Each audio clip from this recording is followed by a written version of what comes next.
August 3 natin ito itinanim. Pioneer 3585 YHR. Tingnan natin sa taas.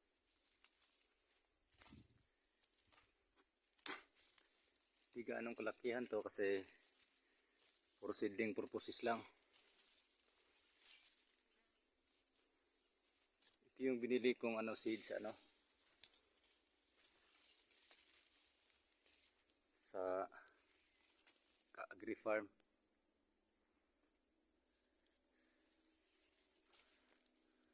Mas malaki-laki dito sa taas.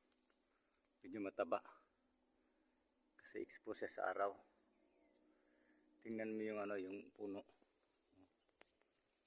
Mataba at saka hindi ganong mataas.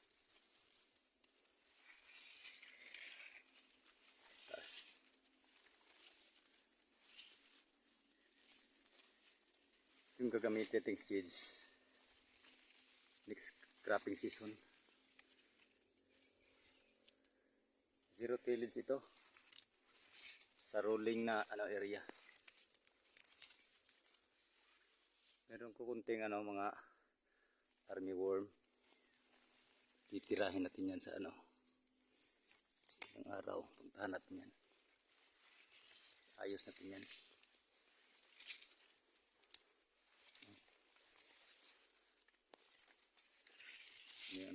Yung puno. Taba siya pero hindi ka na mataas. Kaya mas makasustain pag malakas ang hangin.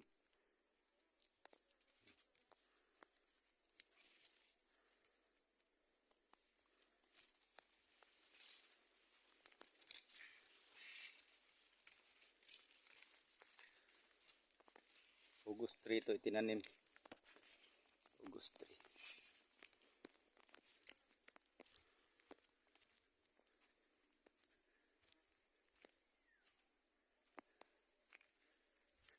Karman tayo dito. Yan. Ito yung gawin nating pang seedling. Dito tayo kukuha ng seeds. Yan.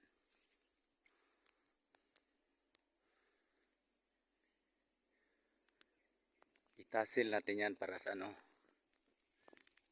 seedling purpose.